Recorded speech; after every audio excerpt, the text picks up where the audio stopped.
안녕하세요. 쉬플리 코리아 대표 김용기입니다.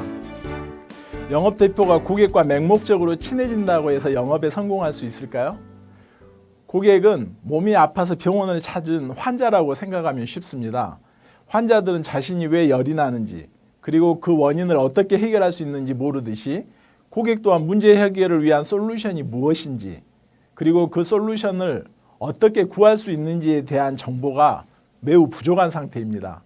환자들은 의사에게 자신이 어젯밤에 무엇을 먹었고 뭘 했는지 자신의 행동과 상태에 대한 정보를 상세하게 말해줍니다. 그 이유가 무엇이겠습니까? 당연히 의사가 이 문제를 해결해 줄 전문가라고 믿고 있기 때문이겠죠.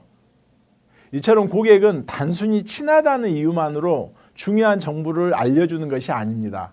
따라서 영업대표는 더 이상 고객과 친해지기 위한 맛집, 술집을 찾는데 시간을 할애하는 것이 아니라 고객의 문제가 무엇인지 이해하고 그 문제를 해결하기 위한 방법을 제시해 줄 수 있는 전문가가 되기 위해 최선을 다해야 합니다. 친해지면 수주할 수 있을 것이라는 착각은 B2C 세일즈와의 혼돈에서 시작됩니다.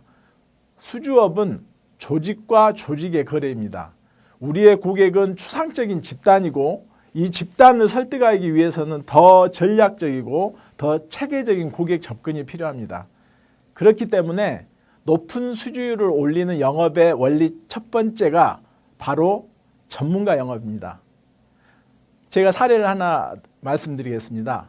저희는 한미약품이라는 회사의 JP 모건 컨퍼런스에서 이관순 대표가 영어로 발표하는 프로젝트를 진행했습니다.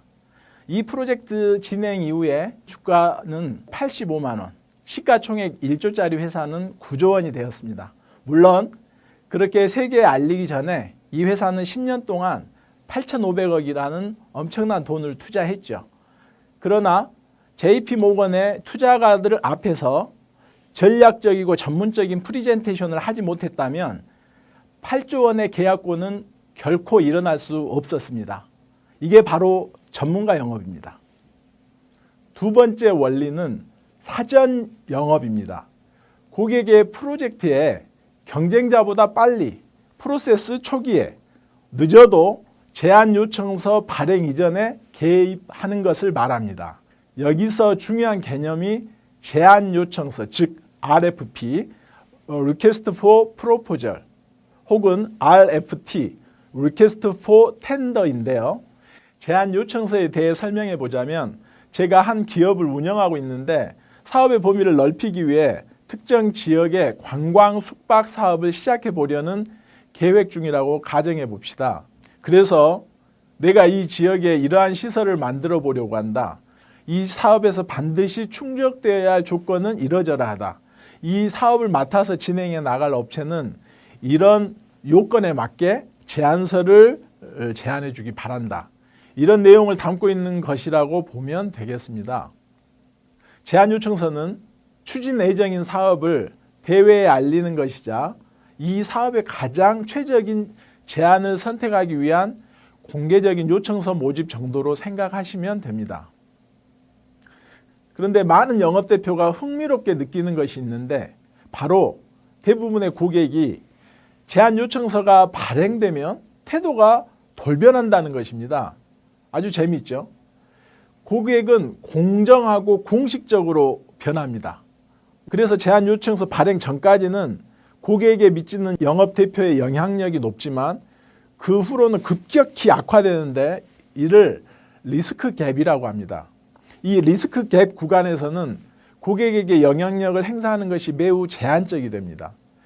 그렇기 때문에 제안 요청서 발행 이전에 영업대표가 적극적으로 개입하여 고객에게 전문가라는 인식을 확실히 심어주는 것이 필요합니다. 이런 의미에서 사전 영업은 엄밀히 말하자면 RFP 세일즈라고 할 수 있습니다.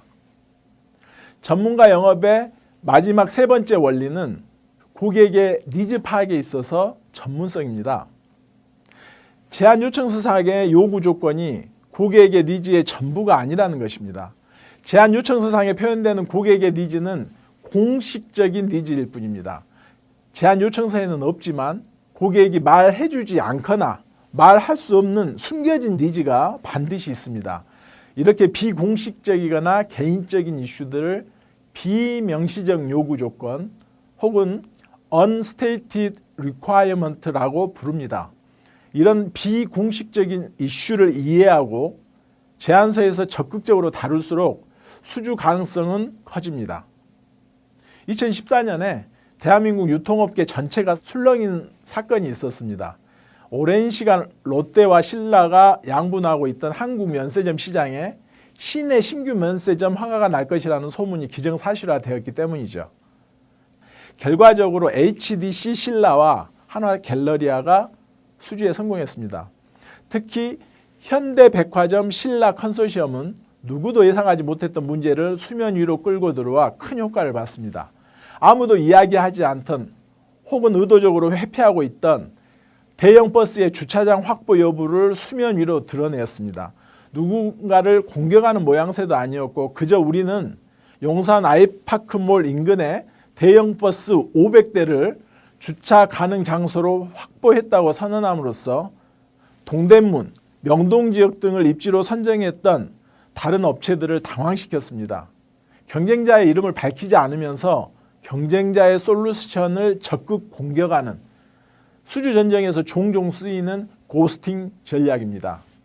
이미 주차 영역이 포화된 지역들에서는 내놓을 수 없는 주차 문제를 들고 나옴으로써 내재되어 있던 니즈를 해결하는 효과를 불러왔습니다. 이번 시간 전문가 영업의 원리에 대해 간략하게 살펴봤습니다. 가장 핵심 키워드는 바로 전문성이며 전문성을 갖추고 나서야 비로소 수주 전쟁에 뛰어들 수 있음을 명심해야겠습니다. 여러분이 만약 한 회사의 임원이라면 어떤 영업대표를 당장 만나고 싶으시겠습니까? 상무님, 주말에 골프 한번 모시고 싶습니다. 상무님, 제가 2주 동안 리서치를 해서 마침내 유럽에서 주문 속도를 경쟁자보다 빨리 할 수 있는 솔루션을 찾았습니다. 여러분의 선택은 어떤 영업대표일까요? 감사합니다.